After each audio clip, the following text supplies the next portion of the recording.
Okay, so dahil November na naman, syempre hindi mawawala ang kwentong katatakutan sa TV. At syempre, mabenta na naman ngayon si Lodi Ed Caluwag. Hi Lodi. Since ayoko na ma-FOMO, may entry din ako for this month. Hindi nga lang ito yung usual na kwento. Nung bata-bata ako, and for sure marami din nakaka-relate sa akin, mahilig ako manood ng horror movies. Actually, ang pinakaunang horror movie na napanood ko, I think yung Anak ni Janice. Oo, grabe yun yung Tiyanak. Grabe trauma ko dun dati, legit yun. Alam mo yung after mapanood ko yun, talagang natakot ako magbuhat ng baby. Kasi feeling ko kakagatin ako pag karga ko yung baby. Oh, maski yung bunso namin kapatid, nung baby siya, hindi ko talaga binubuhat. Kasi nga feeling ko baka mamaya kagatin ako. Kasi nakakatakot kasi talaga yung mukha ng baby dun, di ba? Tapos, dun sa TV shows naman, syempre, panalo na yan. Umalis ka na kay MJS. Walang tatalo sa Magandang Gabi Bayan Halloween specials ni Noli De Castro. Di ba? Kasi, grabe yung yung una, yung mukha, yung boses ni Noli De Castro. Iba ang dating mga bossing.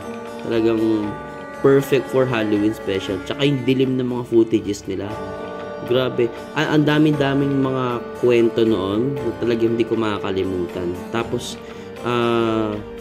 yung tipong yung, alam mo yung nung bata tayo, or bata ako, yung alas 6 pa lang ng gabi, wala ka na makikita ang bata naglalaro sa labas. Kasi nga, grabe yung takutan dati nung araw. Tapos tanda ako yung isang beses, nanonood kami magkakapatid ng isang episode ni Noli De Castro. Tapos, si Papa lakas ng trip kasi bigla akong inutusan bumili ng mantika. Gabi yun eh. Tapos ang dilim pa naman sa eskinita namin, walang ilaw. Ay, grabe iyak ko noon. Tapos sobrang lakas ng tawa ni Papa noon. Oo. Naalala. Tatawa ko pag naalala ko yun. Well, anyway, simula pagkabata hanggang young adult stage ko, malaki talaga yung parte ng horror movie sa buhay ko. But years after following Christ, unti-unti nabawasan yung desire ko to watch it until I finally decided to stop watching it. To be honest, hindi ko naman kino-consider yung mga horror movies as something na nakakasagabal sa faith ko. And I must admit na I only stop it because of curiosity. Nothing more, nothing less. Yun lang talaga. Curious lang ako. And hindi ko na mabilang but it's been years since the last time I watched a legit horror movie. And yung sa years na yon, eto yung mga napansin ko in those years of hiatus. And let me know guys if makaka-relate kayo dito sa mga i-share ko.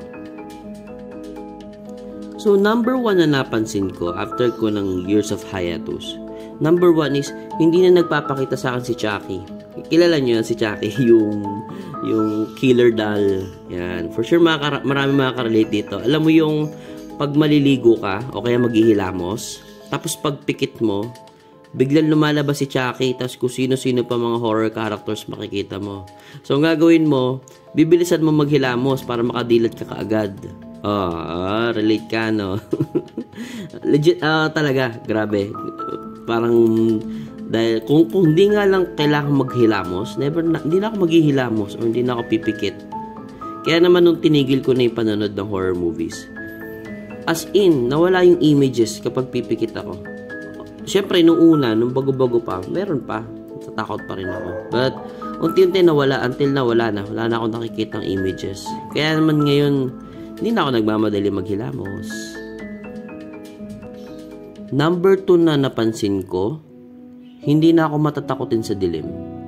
Hindi ko lang inaamin, siyempre, kailangan macho effect tayo. Pero sa totoo lang, kapag nasa madilim na lugar ako, grabe yung laro ng isip ko. Alam mo yung kapag ikaw na lang mag-isa tapos pagpapatay mo na ilaw, feeling mo bigla may kung anong creature na lalabas mula sa dilim tapos hahabol sa'yo. Kaya ang gagawin mo is bago mo patayin yung ilaw, naka-ready ka ng tumakbo. Natatawa na alala ko kasi yung mga ginagawa ko dati. Tapos naghahanda, so naka-ready ka ng tumakbo para pag pinatay mo yung ilaw, tatakbo ka na lang. Tapos mababad trip ka pag bigla mo maalala may nakalimutan ka pala. Yan, ganyan na ganyan ako dati. But when I stop watching horror movies, hindi na ako natatakot mag-isa sa madilim na lugar.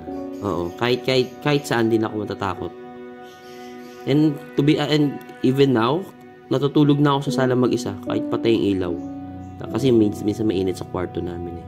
Kaya naman, I'm so happy na nawala yung tinigil ko yung horror movie sa buhay ko.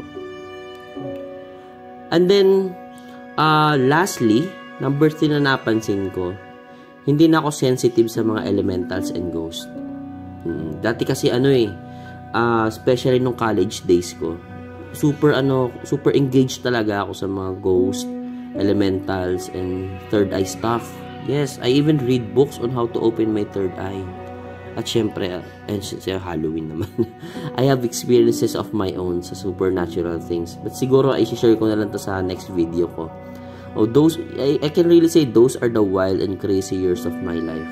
But after I stopped watching horror movies, for whatever reason, nawala na din yung experiences ko sa mga ganung bagay. And I'm happy na hindi ko na nararanasan yun. Yun yung 3 bagay na napansin ko nung tinigil ko na yung horror movies. And sabi nga sa isang study sa University of Chicago, yes, nag-aaral tayo noong 2022, yung mga horror films kasi, ginawa daw yun to elicit strong emotional reactions through graphic imagery, jump scares, and psychological tensions. Kaya naman, when we are watching this can lead to increased feelings of fear, anxiety, and stress sa nanonood nito. Yun yung study. On the biblical standpoint, however, though wala naman talaga sinabi sa Bible na bawal manood ng horror, but sabi kasi sa Ephesians 4:27, maisingit ko lang, it says that to not give opportunity to the devil. Though itong mga movie na to may be just a work of fiction, and they can be done artistically and appealing, pero aminin na natin yung mga contents nito, they obviously depict what the Bible teaches to avoid participating into. And maraming horror and even non-horror movies that show demonic and occultic themes that can potentially open doors to unwanted spiritual influencers to its viewers. Kaya alam yun, naniniwala ka man sa Bible or not, ingat-ingat tayo sa mga pinapanood natin kasi may effect yan sa atin talaga. So, yun, well, nagsimula lang naman talaga sa curiosity itong horror movie withdrawal journey ko. But, if you will ask me now, I'm more than happy in experiencing its benefits. Kasi, I can now enjoy being alone. Hindi ko na rin kailangan magmadaling maghilamos or maligo. And I don't have that irrational fear of darkness anymore. Yun, ikaw, subukan mo din. And let me know the results. Malay mo naman, diba? Bye.